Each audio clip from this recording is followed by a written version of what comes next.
In his world like this, it's going to devastate him. Rob Hinton is a fourth-generation Virginia farmer, trying to alert others to a crisis already playing out in places like Michigan and Maine, where farms utilizing PFAS-laden sludge have been shut down when the animals and soil turned toxic. This is about as real as it gets, guys. Maine farmer Fred Stone was forced to close his dairy farm and euthanize 80% of his herd when milk from his cows had levels of PFAS 350 times higher than the current limit for drinking water.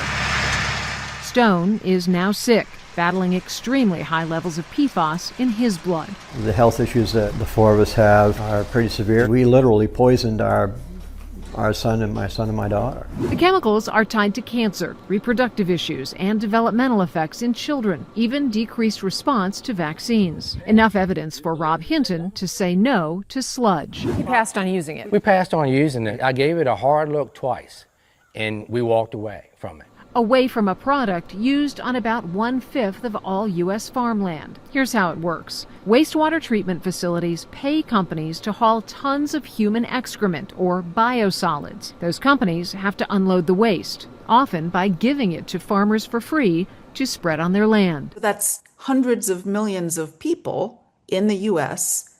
eating food from farms that use biosolids. So the exposure is incredibly high. Which is why EPA action is so important, says Kyla Bennett, Director of Science Policy at Public Employees for Environmental Responsibility. For the first time ever, this year, the EPA identified risks from sludge containing PFAS being spread on farms. The agency found that food and milk produced on those farms could be unsafe for human health. Elevated cancer risk was one of the agency's markers for safety. We can give you cancer and kill you, but there's going to be a lag time.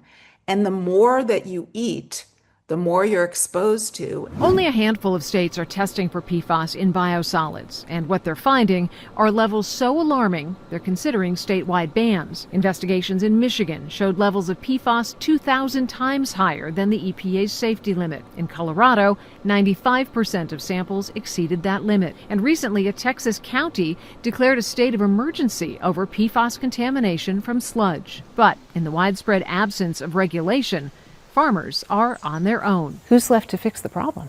No one. I don't know what I can do about it. This interview is about all I can do about it. I'm not saying shut this whole thing down. Let's say do your due diligence, do your job, be a government, regulate this stuff, educate the people who are affected, and let's figure it out. For Spotlight on America, I'm Lisa Fletcher.